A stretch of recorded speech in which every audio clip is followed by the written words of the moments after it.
Welcome to the Vin and Mike podcast, episode 3. We made it to episode 3, Mike. 3 weeks in a row. 3 weeks in a row. Lucky number 3. That's it. Babe Ruth. What's up? I'm doing good. How you doing, Mike? I'm doing great. I mean, come on. Great weekend of football again. This is 3 straight weeks of amazing football. We got a great Super Bowl coming. So excited about that.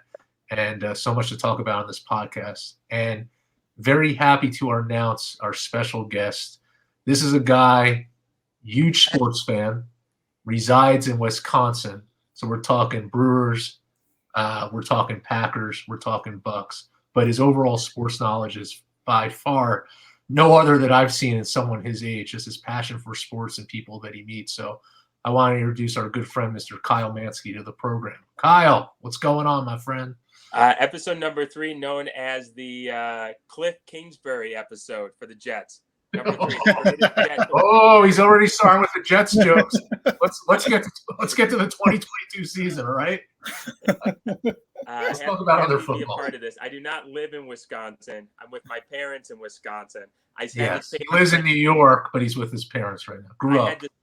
It's so hard sending that rent check for that box that I go to in New York, because right before COVID, I'm like, "Are you gonna stay in New York?" Yeah, I like it. Sign a lease for 3 years. COVID hits. What are you gonna do? But happy to be a part of this, though. Yeah, we're so happy to have you. So welcome. Yeah, really happy to have you, Kyle. We're gonna dig in a little later into some Packers and Brewers and Bucks talk, especially. I think as the NFL season's starting to wrap up, we get some NBA season going, maybe a little Brooklyn Nets, Milwaukee Bucks action again this year, but we'll wait and see on all of that. But before we go down that path, let's talk about these championship games this past weekend, Mike. I think we spoke earlier that we didn't know if we were going to get anything comparable to the division weekend. And I think the championship weekend lived up to really good expectations. Both games were really enjoyable, really, really, really competitive, and I really enjoyed this past championship weekend.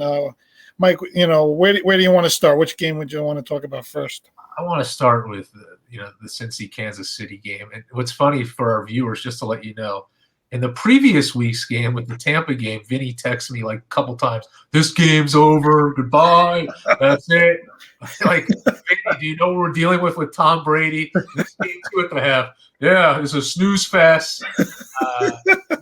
It's just comical. What I got to say is 2 words: Joe Burrow. What a competitor.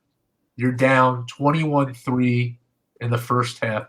I don't think anybody, including Mr. Tony Romo, and I'll get to him in just a second, would ever thought Cincinnati would have came back to win that game against a Mahomes team that beat the Buffalo Bills last week. Another thing, 2 things that really stood out to me. I was talking to Vinny with this before.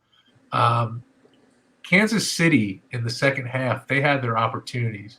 But what I think would fail towards the end of the game was they were looking too much at the clock and worrying about when if Cincinnati gets the ball back, can they come back and win instead of just focusing on scoring? I think they just got caught up in just poor playmaking, and that's why Mahomes was running around and he didn't throw the ball away. I just felt like the second half was just all over the place. But I just look at the last couple minutes of the regulation and how they had a chance to really go up. They had to settle for that field goal on the fumble. I think it could have gone a different way if they played more aggressive. With that said, in the first half, Cincinnati at the end, they made a pivotal stop to keep the game within 11 points. So I think that really motivated them to stay within the game. But the confidence of Joe Burrow and able to stay in the pocket and not getting sacked and be able to find his receivers was just incredible. Congratulations to the Bengals. I think they played an amazing game. No one really gave them a shot, but every game they persevered. And one other thing I want to say to you gentlemen is that, McPherson, the field goal kicker, not a lot of people talk about field goal kickers. This guy's been absolutely outstanding. He's been the ice of the team, and he needs more recognition because he's done an outstanding job. Yeah, he was the only kicker drafted this past draft. You know, fifth round pick out of Florida. So it says a lot to what they thought about him coming into the season. You know, very odd. You see kickers get drafted. You know, only the Raiders like to draft them in the first round, but you know that's a past history story. But you're right. You know, McPherson has been like ice in his veins. He's made every kick for them, but Joe Burrow to me has been the guy. You know, he's shown a tremendous amount of skill set here very early in his career. Jim Nantz mentioned it yesterday on the broadcast that he's the first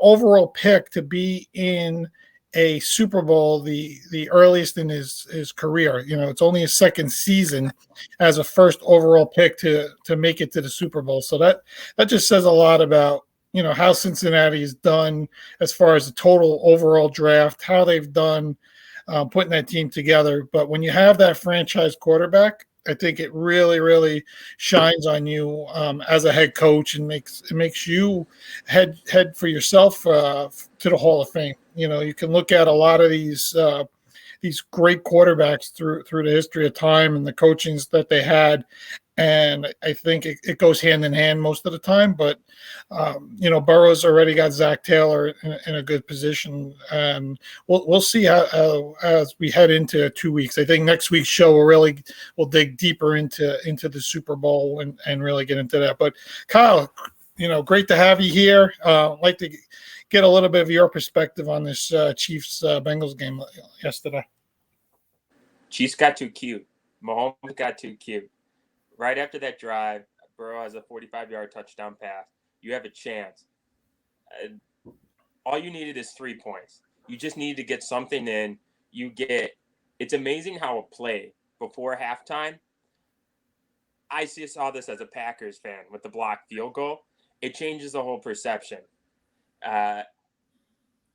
You're down 2 seconds, whatever. Just spike the ball, kick a field goal. You're up. What was it, 17 then instead of, or it would have been 24-10 instead of 21-10. Right. So 2 touchdowns. So you 2 touchdowns. It's a lot bigger than 11 points. Difference in these kind of games. Absolutely, and momentum's going both ways. You know, and it's always funny that there's always the one guy that you never think's going to make a play, like Eli Apple, which Giants fans posting about how terrible he is, and Saints fans. He's the guy that made the stop on Mr. Cheetah himself, Tyreek Hill, with 2 seconds to not go into the end zone. But that just goes back to, again, the Chiefs thinking, oh, it's the Bengals. They're young. We're not going to take them seriously. We can do these little fancy pit plays, slant out, you know, try to burn the clock, instead of when you have the ball and you have the opportunity to kill, execute, that's your time. Even if it's 3 points, you go in at halftime like, hey, we have a 2 touchdown lead. All we have to do is take the ball, run down the clock. And then on the other side, Bengals are going in. Zach Taylor's telling the team, hey, we made a huge stop out there. The momentum's on our side. We can go in, take advantage. And it's always that one play before the half, usually, that the momentum swings. So right after that happened, I had a feeling like Bengals might make it close. I didn't know if they were going to win, but they had the motivation. And I felt the same way when the 49ers blocked the Packers field goal. I was like, you're up by 10. It's cold weather. Momentum's there,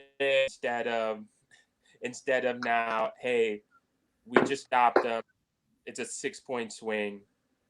That's it's always those one plays like that changes the whole aspect. As Al Pacino said in Any Given Sunday, life and football is a game of inches. Those inches you don't get changes the whole perspective. Right. You have that's why Joe Burrow's hosting the Lamar Hunt Trophy instead of Mahomes for the 3rd time. Great points. The other thing I want to mention too is that Tony Romo actually said this in the second half, because what the Bengals were doing in the first half was kind of like run, pass, you know, a couple yards here. They put them in 3rd and long situations. Go the play action on 1st down.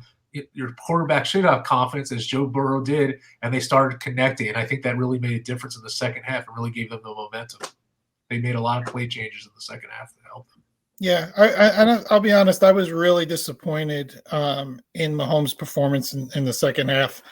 He's a franchise quarterback. It's his fourth AFC championship game, and he played that second half like it was his first. He was just not himself. He was really off that second half. I didn't like that overtime drive. I thought the play calling there was horrific. Terrible pass to Demarcus Robinson to start. First down and second down. You're going to your fourth receiver in a point in the game. Actually, your fifth receiver because Kelsey you can consider as a receiver to start the overtime. Meanwhile, the entire first half you were able to get 7-yard chunks, running the ball. It's overtime. The defenses are tired. Run the ball a little bit there. Try to see if you could get 5-6 yards, loosen them up a little bit. And I just didn't like the whole play calling. I thought the end of the game when they settled for the field goal, that second down play, I thought he was running for his life for no reason. I think he could have made a pretty quick play. And then the third down, he had all day back there and almost fumbled the game away. I mean, I don't know what his thought process was throughout that whole point of the game. But I give the Bengals a lot of credit for what they did on Tyreek Hill in the second half. They really took him out of the game in the second half and really put it on other players. I thought that was really well done. And Mike, like you said earlier in the day as we spoke, that the Bengals had more sacks than the Chiefs last night. We know all the problems that the Bengals had blocking the Titans, but they showed up. They really showed up in the second half. As much as I'm disappointed in Mahomes' performance, I don't want to take anything away from the Bengals and Joe Burrow really making plays when it counted. I was really impressed with the young guy. Now starts a 3-year window where the Bengals have to win. It's like it's a 3-4 year window that the Bengals have to win at least. If it's not now, this is probably their best shot because the AFC is going to get tougher in the future. And you also have when you want to win, you have to do it on these rookie deals, especially for Burrow and Jamar Chase, because within 2-3 years, those guys get expensive, and you'll probably pay both, probably Burrow, and you have to let other pieces go. So this is their best opportunity if they want to win to do it now before the price goes up. Yeah, it'll be interesting to see once Mahomes' contract extension kicks in, which I think is next season, where the Chiefs start going with that salary cap. Also, that's a good point. Can they keep Hill, Kelsey, and Mahomes together? And what other pieces, are they going to be able to add? Especially they have some Pro Bowl kind of players on defense, from Chris Jones to Tyrann Mathieu. Can you keep every single piece? And I think you make a good point, Kyle. It's very hard. You look at, the Seattle Seahawks with Russell Wilson when he was on his rookie deal. They had that little run, and then all of a sudden it got to that point, and everybody gets older and everybody starts getting paid also. So that's a good point. But I think the Bengals are in a good position, like you said. Once you're there, you want to win. I think if you look back into the 80s when Dan Marino got there in his second year and had that monumental season of 5,000 yards and 48 touchdowns, nobody ever expected him not to get back, right? I mean, Hall of Fame worthy, and he never got back. So, as great as things are for Burrow right now, and everybody's like, there's a lot of future there. Who knows if they ever get back? So once you're there, make the best out of it and try to get that W, because once you get one of those Super Bowl rings, the rest is history. I mean, it as a Packers fan. Aaron Rodgers got there early, got the one. Saint fans know Drew Brees got there pretty quick as a Saints, got the one, and neither one of them have gone back. Brees is done; he'll never go back. Rodgers, I don't know if he'll still be in Green Bay, but we'll dig into that. We'll dig into that a little later. But let's move over to the NFC Championship now, and let's talk about my guy there, Matt Stafford, who I like to pick on constantly, and I'm waiting for him to throw the big pick, which he was this close to doing it. 9 minutes to go, he almost did it. He almost gave me the most joy that I was going to say. There he is. He did it. But they dropped the ball. I think that was a big play, and I wrote down a note, and I want to make a point because I always go back to Kyle Shanahan and his play calling, and I wrote a note here. The last time in the game that the 49ers ran the ball, okay? Again, this is Kyle Shanahan, Mr. Atlanta Falcons. I don't like to run the ball. Mr. 2019 San Francisco 49ers, when Frank Clark said, thank God they're not running the ball anymore in the postgame. The last run was at 10:42 of the fourth quarter. That was the last time they ran the ball in that game. So they went the next two possessions. We know the last one they couldn't, but that final possession, the one before that, was about 6 minutes and 40 seconds, and the Rams had no timeouts. The game was tied. You have Deebo Samuel and Elijah Mitchell. It's the fourth quarter, and they didn't run the ball at all in that drive. They went, I think, 3 and out in that drive also. I tell you, this guy, he hasn't learned. I mean, when is he going to learn? Run the ball a little bit. You ran the ball all season. You ran the ball down the Rams' throat in the first two games. I know they did a great job in that game of stopping the run, but it's still your bread and butter. And I really think, ultimately that was a big turnaround in that game. I think they took McVay right off the schneid there, with his terrible challenges that to me were ridiculous challenges that I've ever seen. I mean, what were you challenging? I mean, what did you think? I mean, I'm sitting there going, what are you looking at? I'm like Stafford is where they spotted the ball. It was better than where you're challenging. And the other guys, the fullback for the Niners, his freaking arm was on the ground. I mean, I couldn't understand it. But at the end of the day, I always give him a tough time, but Matt Stafford just did enough, to win that game. And, everyone's always said Aaron Donald has not stepped up in these big games for the Rams, and he actually stepped up in some real major points, especially down the stretch. So I give the Rams a lot of credit when it comes down to it. Mike, some of your thoughts? Do you think it was, based on what you said, do you think you're going to give the Rams credit, but do you think it was kind of a 49ers collapse? We're talking about the rush and just poor play calling that, handed the game to the Rams, or are you going to give the Rams full credit like that was a full Rams win? What are your thoughts on that? No, I think Cooper Kupp was great. I think Stafford made a lot of plays to Cooper Kupp. He, after that dropped interception, he made a fantastic pass down the sideline to Beckham, and the 49ers got the hit to the helmet penalty at that point. They gave them the extra 15 yards, but he made plays when it counted. I mean, that's really what it comes down to, and Kupp is amazing. He's a guy. I know he won't win the MVP.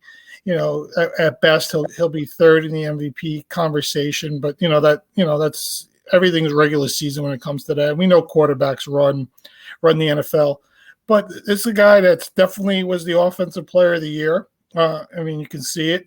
I think he's been fantastic for them this entire playoffs. I think Stafford has done everything possible on the positive to get them there. You're always going to have those little things that happen in games. Drop passes, dropped interceptions. I mean, it happens a lot, right? I mean, like Kyle said earlier, game of inches. It could go one way or the other, and it usually does most of the time. But when you look at it from a big picture, from a 60-minute game, I think Stafford has done a good enough job in 3 games that he deserves to be where he is, and the Rams deserve to be where they are. I absolutely agree with that, and I'm just happy for the guy after coming from Detroit. It's just he got so much shit being there for that kind of team. Reminds me of like the Jets if someone were to leave there and just win the Super Bowl. But I'm happy for him. He played a great overall game. You got to give a lot of credit to him. And I don't want to take anything away from Odell Beckham, too. He played a great game, too. I mean, I know sometimes he's second fiddle to Cooper Kupp, but he played outstanding. He made some huge plays there on Yeah, they both had over 100 yards receiving. They both really stepped it up, and just happy for him and his success. And I think it's going to be a great Super Bowl. It's going to be I mean, I have to be honest with you, when I was looking at the Super Bowl picks, I did not have Cincinnati there. I don't think most people did. But what we learned about this NFL playoff, or any playoff, it's about teams that are hot and have motivation and momentum. And Cincinnati has that right now. So, for a good game. It should be a great game. Yeah, go ahead, Kyle. Jump in. Isn't that what makes the NFL so great? Like, that's why it's the most popular league in the U.S. And I don't know about world, but definitely right now, it's the most popular league because every single year is a different story. And you can be such a great regular season team as the Packers have, but you get bounced out twice in the NFC Championship game and then bounced out in the divisional playoffs by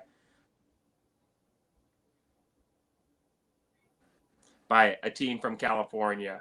And this year you have a second-year QB coming in, no experience, winning 2 big games, especially Arrowhead on the road, and Matt Stafford going to a new team. And it's a great story.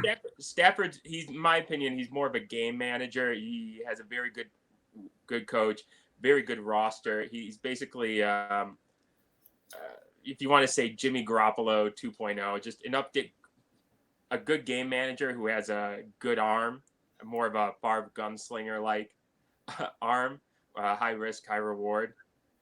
But that's what makes the NFL so great. You have these different stories, and you say, "Oh, the Chiefs are going to blow it out," but you never really know until the game is played, and that's why it's so great. Because you go to a game, you never know. I went to the Bucs game yesterday. I never thought the Nuggets would hit 23 threes, and then the Bucs would lose by 35 to an injured Nuggets team. And I'm swearing and screaming like I paid $55 for the stupid seat to see my team lose by 35.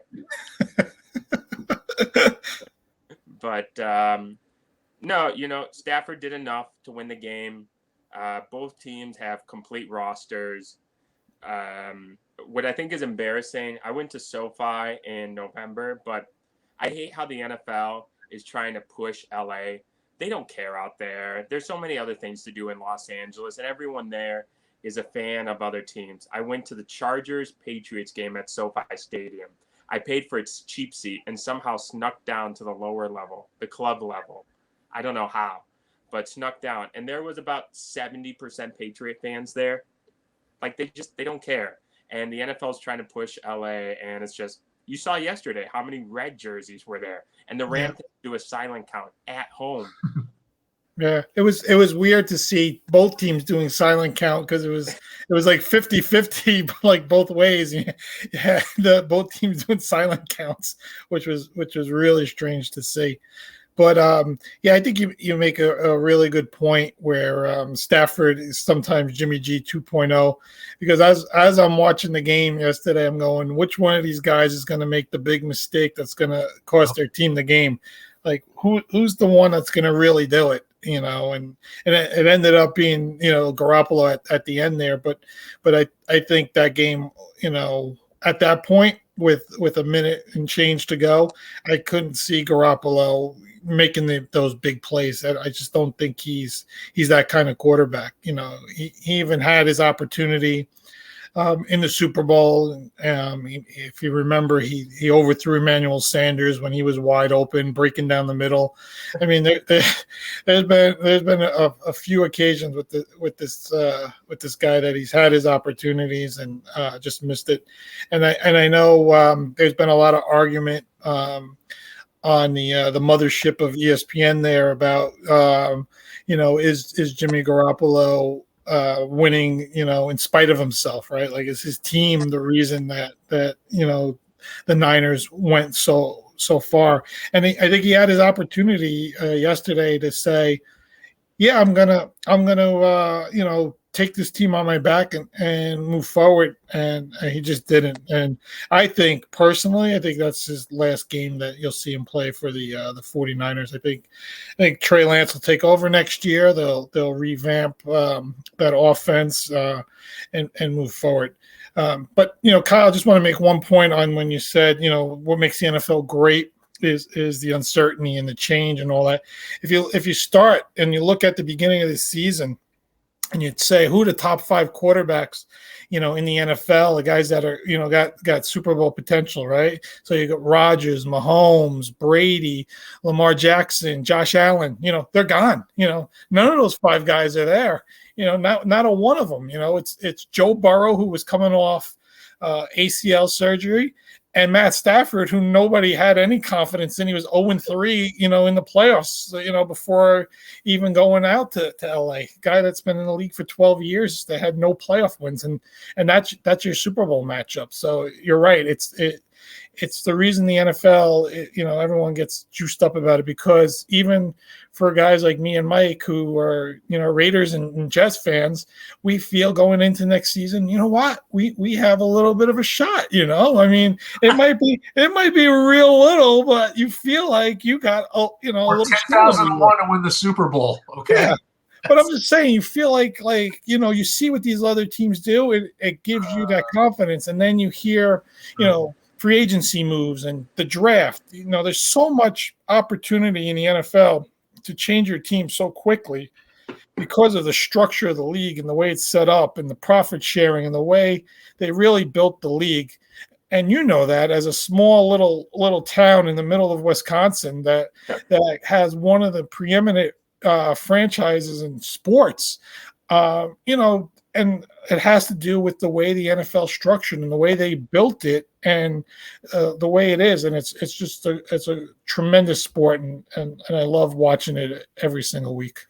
NFL was the first model to show that you don't need the size of market for the sport to be successful or people to come. Green Bay, I don't know if you've ever been to Green Bay, but there's about 100,000 people in there, and it's just Lambeau Field and then the whole neighborhood.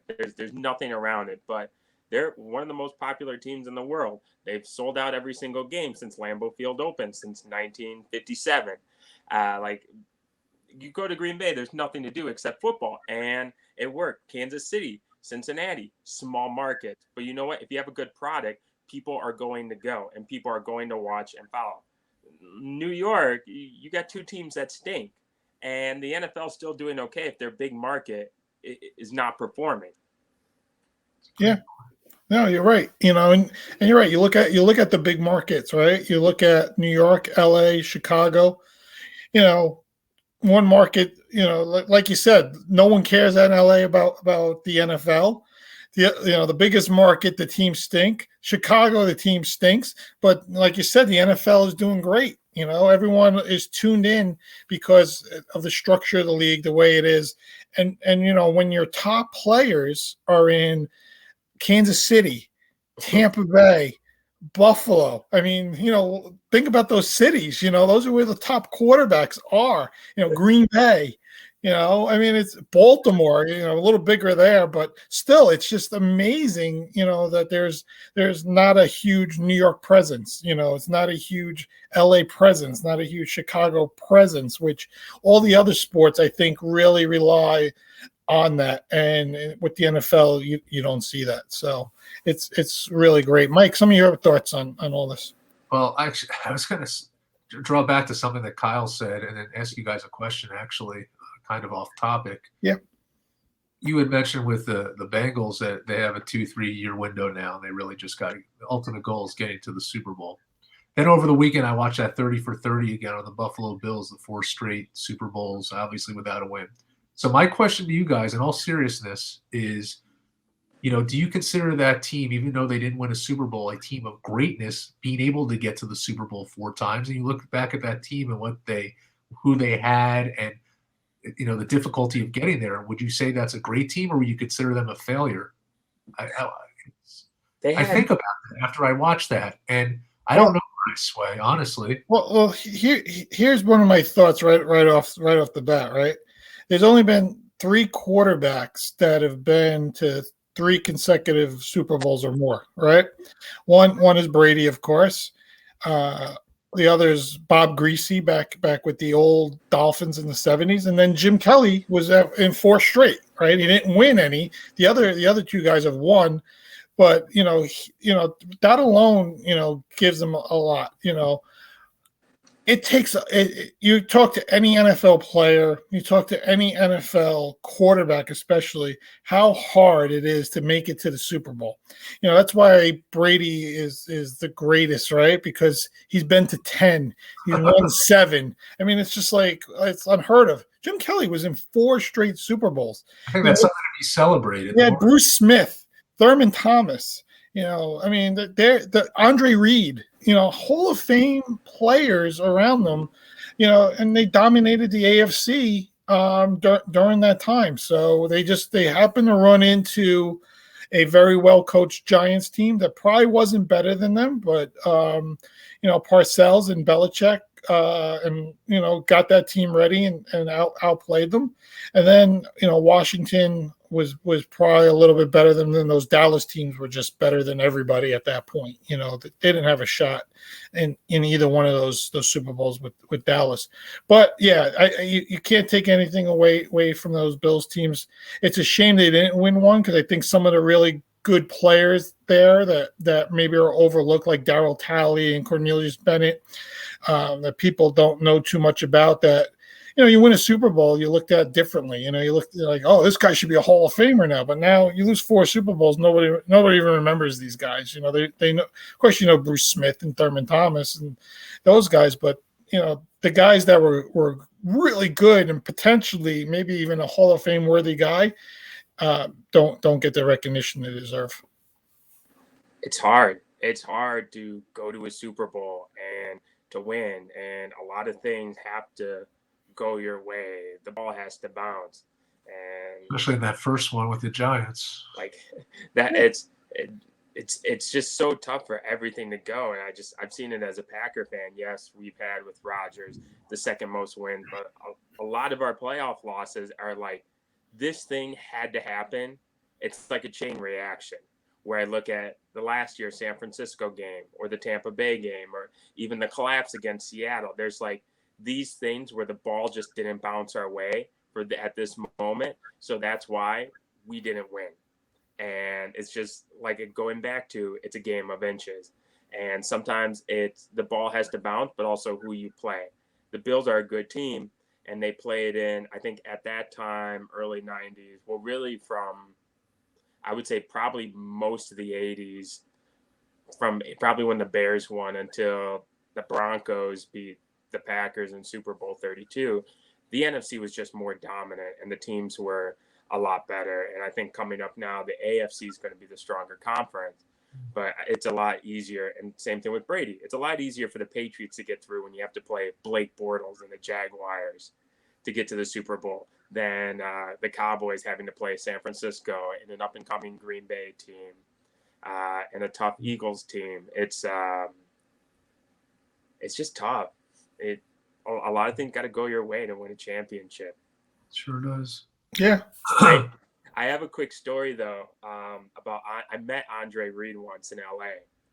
So I went to the Packers Chargers game when the Chargers played at StubHub Center, that soccer stadium, and the Packers were there. And it was so embarrassing because it was like a 15,000 seat soccer stadium, 85% Packer fans. And the gate I'm going to, the guy in front of me, I'm like, I think that's Andre Reed. I think that's Andre Reed. So I go scream. I'm like, Andre Reed, what's up? I just seen. He turns around and it's Andre Reed. And he's like, hey, what's up, man? What do you want? And I could tell like he did not want to be there. He was in a really bad mood that day. And I'm like, Andre, aren't you supposed to be in Buffalo? The Bills are playing. Why aren't you there instead of LA? And he's like, man, I hated Buffalo. It was so cold there. There's nothing to do. I love LA so much. LA is so much better weather. I'm like, oh yeah, and there's so much to do and better people. And then he just turns around like back with, I don't know, his wife. And I'm like, Andre, and after yelling at me, can we get a selfie? And he looks at me. He's like, "No, I'm cool." And then just looks at That's great. Good story. Yeah, they do say that once the season's over, nobody stays around in Buffalo. Like they just leave. Yeah.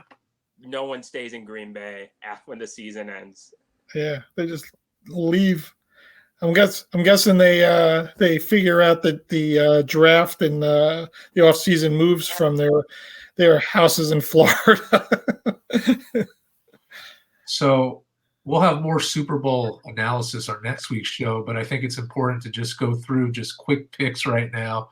Each one of us to say who's going to win this game. Right now, the books are showing the Rams at -4. Some are showing -4.5. Even the earliest odds, I think, Vinny, were at -3.5. This home field advantage is bullshit. Like, I don't think it really matters.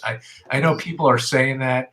Yeah. I mean, playing LA is not really a home field advantage. I mean, you had more San Francisco fans or anything. So I just, people say that. I don't think it means anything. However, I mean, you got to remember they come in the week before, right? I mean, you have Super Bowl week, so it's not like you're traveling on Friday, getting there Saturday for a Sunday kind of game. They're there from Monday, Tuesday of the beginning of the week. They settle in and they go through the whole process just like the Rams do. So I agree with you. I don't think there's a tremendous amount of home field. And like Kyle said, there's not a lot of Los Angeles Rams fans. I think you'll have a stadium that's gonna, have some Rams fans, and it's gonna have a lot of Bengals fans, and then the rest of the tickets will be your ordinary, Super Bowl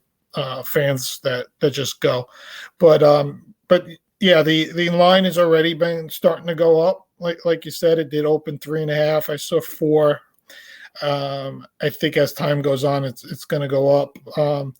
My big thing for the Bengals is their lack of offensive line. I know they did a much better job against Kansas City than they did against Tennessee, but now you got Aaron Donald and Von Miller. So my early money right now, as we're 2 weeks away from the Super Bowl, I would take the -4 and take the Rams right now. I'll go to our guest of honor here for our next pick. Kyle, go ahead. You can do so much stats and so much research, but at the end of the day, it comes down to the eye test.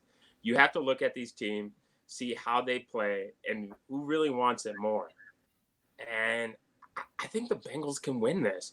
I know it's, -4 right now, but I just see the eyesight. Cincinnati really wants it, and you saw Burrow play 3 straight tough games.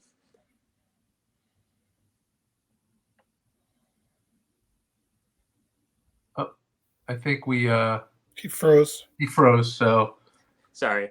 No, you froze for a second. Of course, okay. Of course, like I freeze when I have to give my picks. That's all right. I know the Bengals have issues with their O-line. I think they'll spend money on that when their window is still open, because you can do that now, spend money on the O-line and defense. But I like how they're playing, and they really, really want it, because you never know when you're going to have that opportunity again.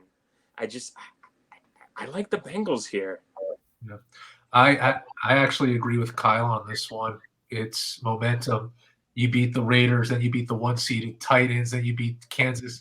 Why can't they beat the Rams, right? They have what it takes. I think it will be a close game. I think it's going to be – I think I could see it again, this picture where the Rams to have the lead in the first half, and then Cincinnati somehow finds a way to keep it close in the second half and maybe win. I think we're going to have one of those games.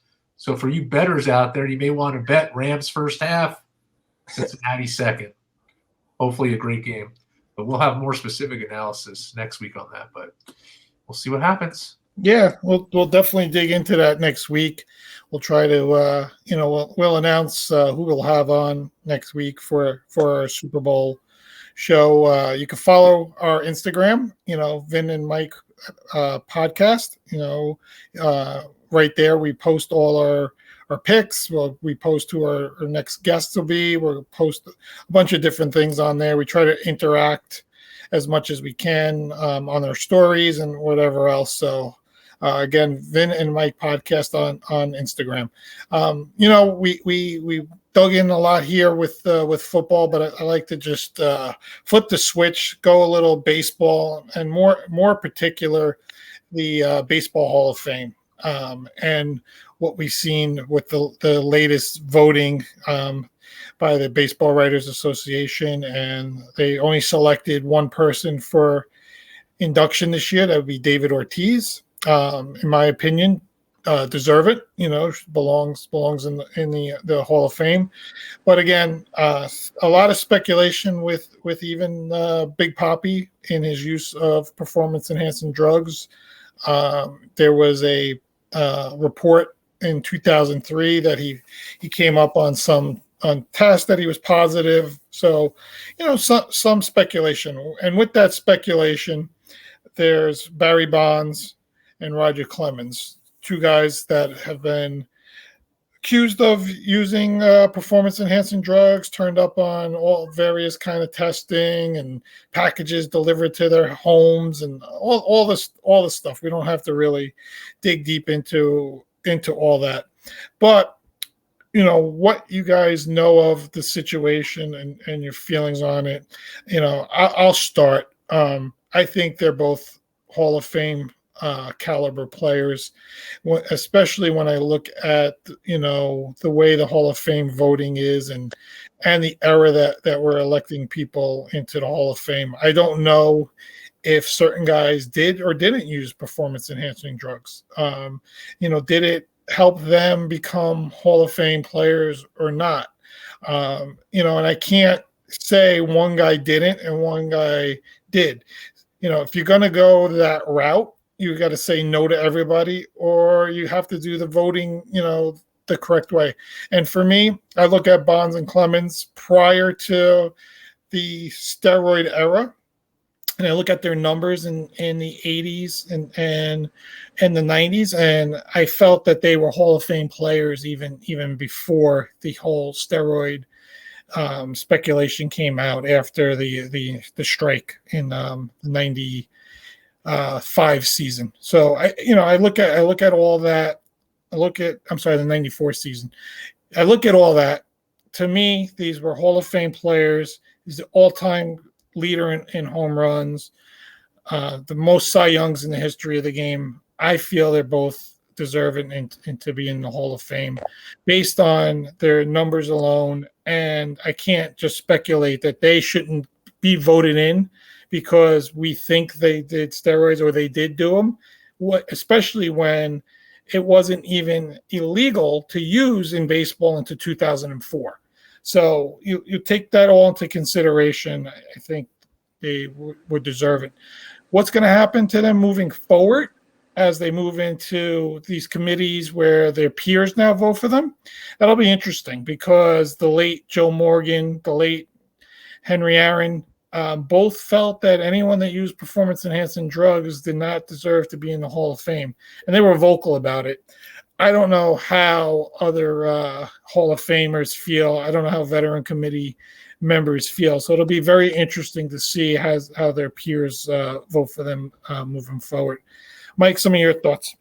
Yeah, Vinny, I agree with you. I think it's about what you do for the game of baseball, and this kind of correlates to the Pete Rose scenario where here's a guy who had 4,256 hits. He was an amazing player, 14 major league records, most games played, most at bats, most singles. When he bet, he was a manager. I'm not saying what he did was right, but when you look at what he did for the game of baseball, it's a crime that he's not in the Hall of Fame. He made a mistake. He's still being punished for it. But I look back, and I looked into the betting a little bit more. He bet on his own team to win. He didn't bet against his team. He also didn't change the outcome of the game. He didn't.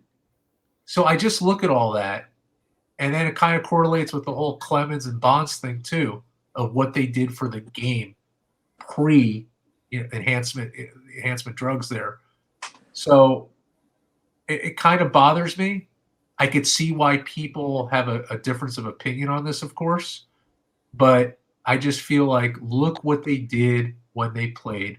Look at the impact that they made, and look at their story. Kyle? Pete Rose, Barry Bonds, and Clemens will get in when they decease, in my opinion. I think it's going to be one of those like Ron Santo wasn't in the Hall of Fame and should have been in as one of the best third basemen for the Cubs and did not get in until unfortunately he deceased in 2010. He got in 2012, I believe. So the problem is we were praising about how great the NFL is. MLB is the opposite issue. They are always 5-10 years behind every other league. And it's still the same old timers club that, we have to have big teams do well and not really focus on the small market. And it's the same issue with the Baseball Hall of Fame. You have a lot of old writers that kind of stick to their guts that are, we praised in 98, we praised Sammy Sosa, Mark McGwire for the home run race. That saved baseball after the 94 strike. But then when we banned in 2004, we punished them after we used and took advantage of them to save the sport. Come on. There was no proof about Clemens and Bonds, but once the writers are stuck in their ways of how they believe that these guys did cheat, even though we have no proof, they're not going to change that. And Curt Schilling he did that to himself about not being in the Hall of Fame, saying about the baseball writers of America. With Ortiz, I thought Ortiz would get in, but I didn't think he was a first ballot. Sometimes with these guys, it's not the Hall of Fame, but it's the Hall of Well-Liked. He was a very good DH, but he also happened to play for the Red Sox, a huge market team that the MLB needs to do well in order for the league to survive. And you're on a team that won 3 World Series, 04, 07, and 2013. So when you have that big name and you're in a big market, that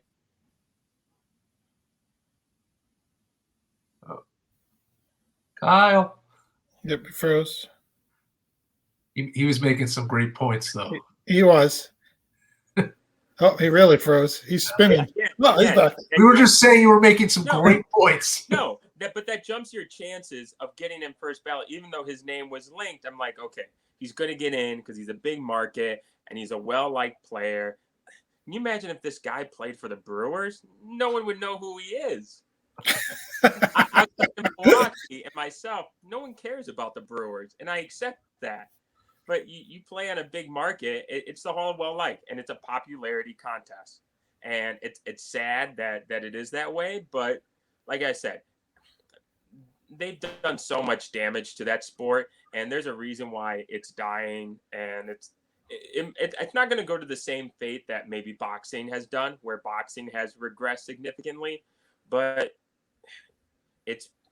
hockey might take over it soon in 5 or so years if there's no advancement and no real connection to the fans. But like I said, I don't think baseball and Baseball Writers of America are going to change their ways, their perception on the Hall of Fame. They try to think of it as the purest sport and not try to think of ways to keep up with the time and to develop. Yeah. And you're right. The lockout that they're currently in right now doesn't help. I mean, it really sours on fans, and then your average fan, which is really where you want to grab, right? Those are the people you want to grab. Those are the important people that you need to get. You're always going to have your diehards, no matter what. Doesn't matter what the sport is, but it's that average fan that you need to grab. And people see lockouts, they see guys complaining about stuff, and then they look at, well, what are they complaining about? Oh, they want to get paid $8 million in their second season instead of $6 million. And people sit there and go, I can't even make $6 million in my lifetime. Might as well, these guys are complaining that's all they're making. So when you hear all that and people see that, it also sours on the game itself. And it's a really good point you make about, it's an old sport, right? It's they haven't really taken it to the next level. I don't know how they want to do it. They try to speed it up, and when they try to speed it up, it's the slowest it was ever, right? I mean, like, it makes no sense. The average length of games are longer last year than they were, ever. So, none of it really makes any kind of sense when it comes down to that. MLB might be the only league where I'm anti-players, because the players have fully guaranteed contracts, no salary cap. So you might have a guy like Jacoby Ellsbury with the making what, 23, 24 million, not playing anything, and you play, like, if you're a starting pitcher, you're playing once every 5 days, or if you're a reliever, you might pitch 3 days and then have 1 or 2 days off. But that money's still fully guaranteed. It's both sides are so bad, and it's, like I said, stuff like that I'm not as interested, or I don't care as much as I used to. Baseball will still be my favorite sport and most sentimental, but it's just stuff like this. You're a dying breed, and you guys not negotiating, you guys might miss spring. You'll miss. They're not might. They're gonna shorten spring training, and it might go into the regular season. It's a total embarrassment. Or you can be Bobby Bonilla and guaranteed to get paid every year until you're 105 years old. But you're right. These guys have guaranteed contracts. Once they sign them, they're locked into that contract. I think sometimes you see some of these guys sign these long contracts, and their performance fades too. And there's nothing a team can do to get them to perform any better, right? I mean, at that point, you lock the guy into a 9-year, $300 million contract at the age of 30. He plays a year or two, and then all of a sudden, the next 7 years, he fades into oblivion, and it doesn't matter. But like you said, Jacoby Ellsbury, you're right. He signed I think it was a 5-year, $100 million deal, with the Yankees. I don't know the exact numbers. He barely played any games. He barely played. And you're right. He got paid every single dime of that contract, until the end of time. Robinson Cano has been suspended 162 games last year. I still think, if I'm correct, he has 2 years left. Yep. At $20 or $25 million, the Mets are gonna have to pay him, and they got lucky they got suspended last year for PED use, but now he still gets paid. It's not like his contract got voided, and he's 39, 40 years old, still getting all that money. So you're right, it's nuts when it comes down to it. I know we're running a little long here. I just want to make one more quick point about Pete Rose, Mike. He's not even eligible for the Hall of Fame at this point, which is even nuttier. He's not even allowed on the ballot. You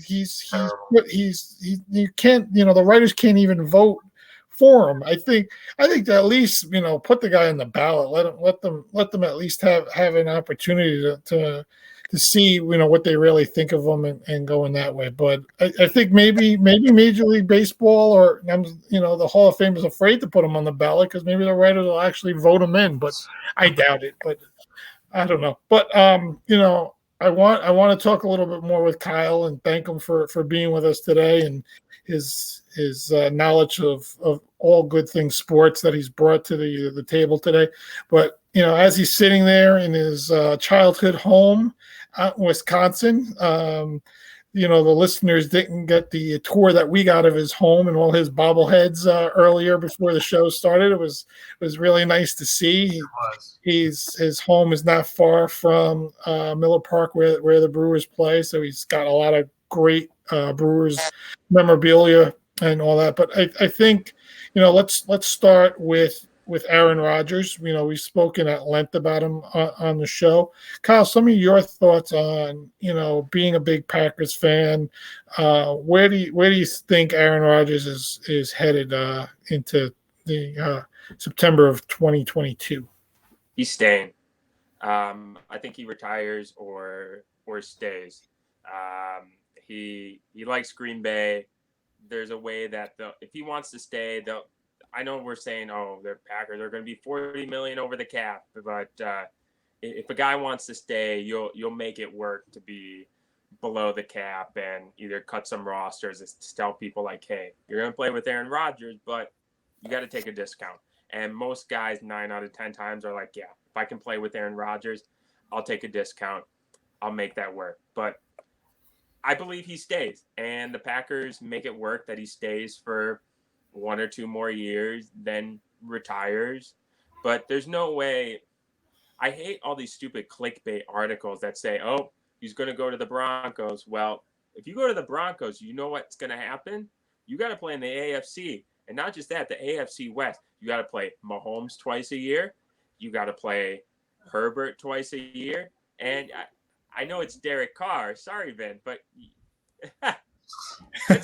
that's a tough division. And now you got to go through all these talented AFC teams that are up and coming. That's a tougher path than next year. The NFC North might be the worst division in the NFL. You have the Lions, who are the Lions. The reason why Stafford didn't win there. The Bears, who are rebuilding again. And I think the Vikings are going to have to blow it up. You saw what you got with Kirk Cousins, and at best, you're going to go 8-8. Maybe get the 6-7 seed, but you're not going to advance. And they got a new coach, a new GM, so they're going to want their players, their philosophy. That's a guaranteed 5-6 wins that gets you to your 10-11 wins to probably go to the playoffs and continue there. Because as we've seen, all you got to do is get in. Once you get into the playoffs, anything can happen. So I think Rodgers stays. He sees, hey, Green Bay is a great place. It's the best situation for him. Any other team they mentioned, Colts, well, Colts have defense issues, and outside of T.Y. Hilton. I said Wyatt Tittle. I think Wyatt Tittle is deceased. He's like played in the 60s. Not T.Y. Hilton. And Jonathan Taylor, you really have no weapons, nothing you're dealing with, and they're dealing with cap issues. Steelers have no O-line, really no, maybe Juju, no run game. Every team that says they're a possibility. Broncos have no O-line, no weapons either. And I know we brought Nathaniel Hackett, but it's a lot easier when you have Rodgers, Devontae Adams, Aaron Jones, some weapons than Jerris Jeudy. But I believe he stays. I think he's going to stay in Green Bay. And he saw what Favre went through. I remember going to – I'm a shareholder. I remember going to the shareholders meeting in 2008 and people chanting, one side chanting, bring back, and then the other side chanting, Brett Favre. And I was one of those that I yelled Brett Favre at that shareholders meeting. He saw what that happened and criticized. He does not want Jordan Love or whoever's going to take over to go through what Rodgers had to go to, and especially the media being so tough on him. When Favre basically said, I retired. Oh, now I want to go back. When Ted Thompson no, F off. This is his team now. We're moving forward. So I think he stays. Yeah, I think it's a real interesting situation. I think you made a lot of good points of, the NFC is definitely the weaker conference right now in terms of the young quarterbacks. And I think Rodgers has a good opportunity to continue to move forward. Especially they keep Devontae Adams. They'll probably franchise tag Adams. They still have Aaron Jones. They have a pretty solid defense that they've built up, and you still have the draft. You can add other pieces through the draft, and then like you said, Minnesota, Detroit, and Chicago probably below 500 teams the way they're moving right now. I think Kirk Cousins, as you said, will probably be out of Minnesota. They got to make some changes there. He's not the answer for them. So I think a lot of it was really solid points. People people don't give credit, but Brian Gutekunst, the Packers GM, has done a great job drafting, in my opinion. He's hit on a good amount of picks like Jair Alexander, Rashawn Gary, who stepped up in the playoffs, a lot of these project guys. And I know they're tough on him. Why would you draft Jordan Love? You're like, well, there's a quarterback who's going to be he's 38 already, and he might retire, maybe not. But wouldn't you rather have a project guy that's ready instead of trying to work with backups like, I don't know, like a Blake Bortles or, trying to work with something that you're just plugging guys in. But I think they did a ranking that the Packers have had, ever since he's taken over in 2018, 2017, he's had the third best draft class except for the Buccaneers and the 49ers. And why were the Buccaneers and 49ers higher? Because during those years, they sucked. When you suck, you're going to draft a lot higher. You're going to get your 49ers Nick Bosa, right? Yeah. Okay. You're going to get your Nick Bosas, your Shaquille Griffiths, your Devin White. You're going to get those higher picks when you suck. When the Packers were still hovering around 500 those years and able to draft, no pun intended, middle of the pack. Yeah, and still be so competitive. Yeah. I think they've been competitive for a long time, but when you have that franchise quarterback, it definitely alleviates a lot of those pain points that a lot of teams have. I want to jump quickly over to the NBA as we're starting to wrap up the NFL season, and baseball isn't really on our docket. We're gonna dive into more NBA as each week goes on in the podcast. But I want to hear some of your feelings about the defending NBA champion Milwaukee Bucks, and a little bit about Giannis, long term situation there. Do you think is he a lifelong Milwaukee Buck? Do you think he'll eventually do a LeBron and try to go to a big market, or a Kawhi, that kind of move? Or do you think he's locked and loaded there in Milwaukee? And then how do you feel about where they're heading into this playoff season this year? Giannis might be one of my favorite athletes ever. As a kid, it was Brett Favre. Brett Favre was my childhood hero. But like, if I was a kid now and I said like my favorite athlete in any sport, it probably would be Giannis. It's this amazing story of a guy that comes from nothing in Greece. Like, him and his brother used to share the same shoes, and all of a sudden get drafted into Milwaukee with the Bucks. I know it's the Bucks, but they're still a professional basketball team. They're still an NBA team. Come from nothing, and he was a 15th pick in the draft, and work hard and just come from nothing. And he's earned everything. Every single thing that he's gotten in his life, he's worked hard for and earned, and he deserves it. And he saw that in Milwaukee, how they treated him, and he loved, like, Giannis is not the kind of guy that needs to be in Miami or a big city to party. I know the NBA is like that, we got to have guys in New York and Miami, in LA, and these big markets that to have him there. And Giannis is like, no, I'm fine, in Milwaukee. I got a nice house. I can support my family, and there's not a lot to do in Milwaukee, so I can just focus on basketball and being a better athlete. And I think it worked for a lot of those European players. You think of like a Dirk, where Dirk stayed in Dallas because he's like, you know what, I got a good life here. And in Dallas, there might be more to do there than Milwaukee, but I can still work on my game, become a better athlete and become a better player and be loyal to this team. Because once the Bucks won, everything changes. He's a king here forever, and he's going to be treated like royalty. And like, that Bucks championship probably means more than whatever, 10 Lakers championships or 10 Celtics championship, because everyone's going to remember. I know where I was. I went to games 3 and 4 of the NBA Finals in Milwaukee. Was it expensive? Absolutely. But the memories and being there with family and childhood friend, dreaming of one day, man, the Bucks could win it, and actually being there, it's something you're never going to forget. And so Giannis, he works for everything. And every game I've gone to 10 Bucks games this year.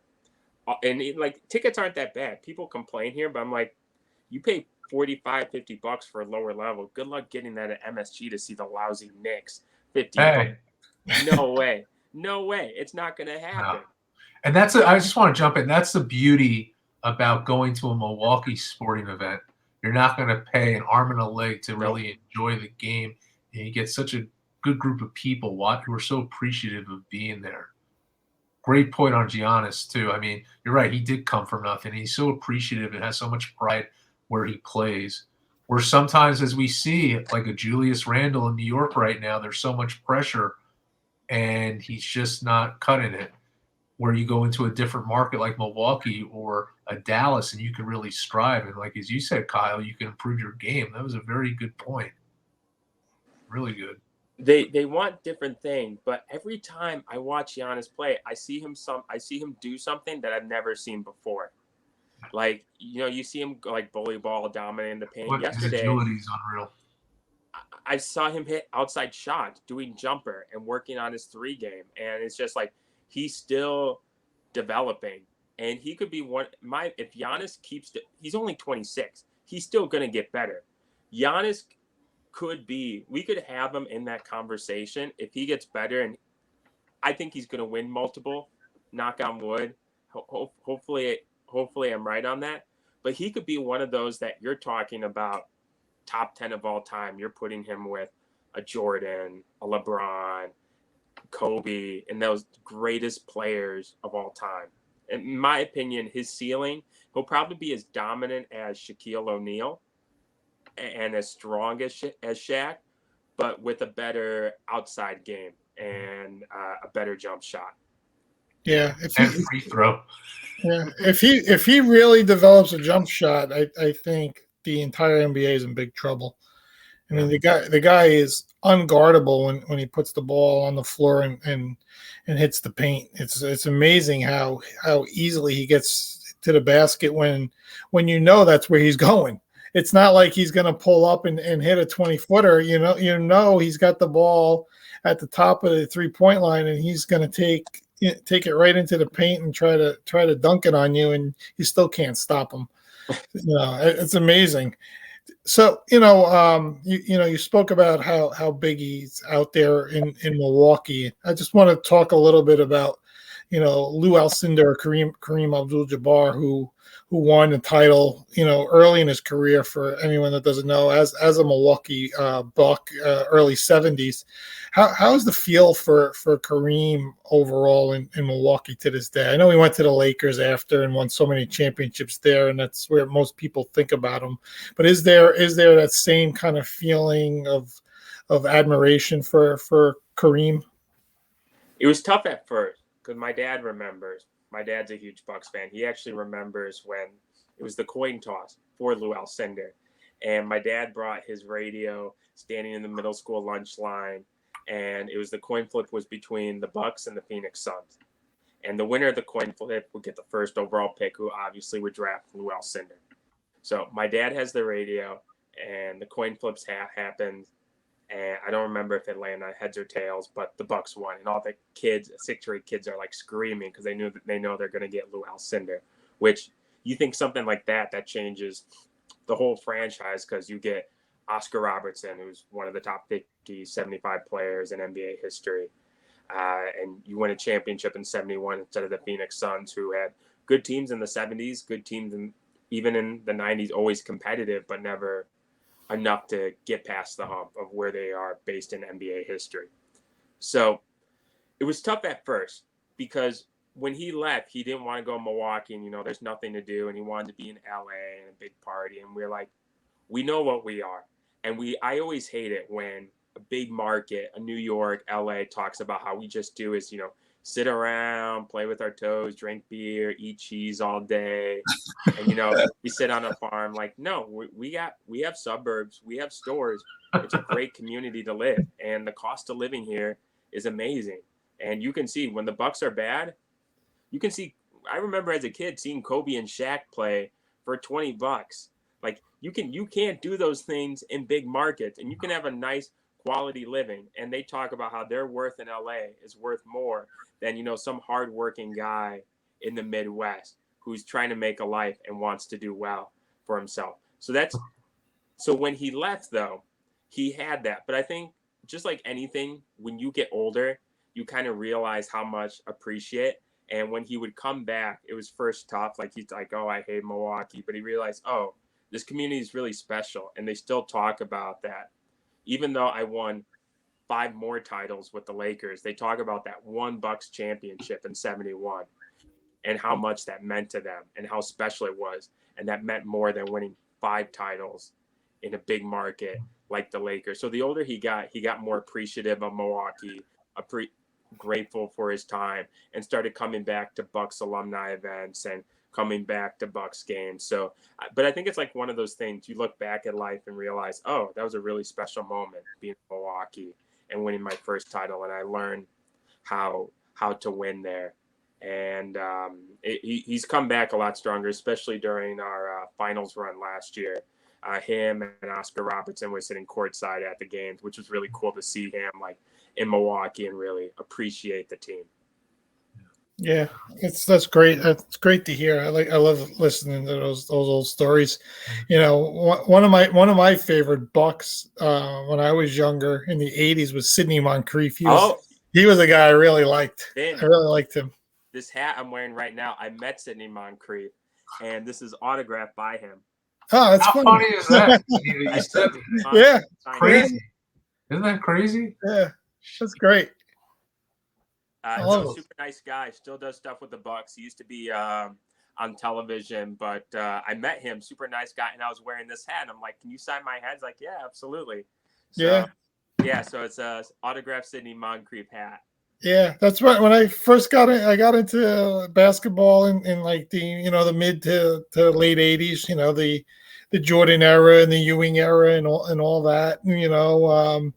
All those great teams, and the Bucks. The guy that I liked with Milwaukee was Sidney Moncrief. I thought, he was tear down from those superstars, but always was competitive. I thought he was always a really great player. But we're running on some time here. I know we wanted to dig a little bit into the Brewers. Maybe what we'll do is as we hit opening day and get closer to baseball season, Kyle will have you come back on. We'll talk a little bit about Corbin Burns and Yelich and all those guys out there in Miller Park and dig deeper into it at that time. How's that sound? Absolutely. Really cool memories at Miller Park. We used to have season tickets right by the visitors' dugout. So met a good players, but always this is right around after the Super Bowl is one of my favorite times of the year for sports. You get March Madness and then baseball season coming up along with playoff basketball and hockey. So absolutely. All right, we'll definitely do that in a few months, and I don't know what episode that'll be. Maybe like episode 10 or something. We'll get really excited. But Mike, any last second thoughts or anything you want to talk about? I think this. Listen, I think every episode has just been a lot of fun so far. We get different insight. Kyle, I just appreciate you coming on to just sharing your insight as a person who grew up in Wisconsin, and just you made some really great points about fan appreciation for the teams and able to go to a sporting event and not paying again so much money, and talking about Giannis as just a role model for kids today, and just all the passion that you share for sports, all the memories that you have. You mentioned about going to playoff games and just with your family and friends and things to talk about, and just I think our audience really loves hearing that, because we like to talk about everything on this show, but just having different perspective about different markets is great.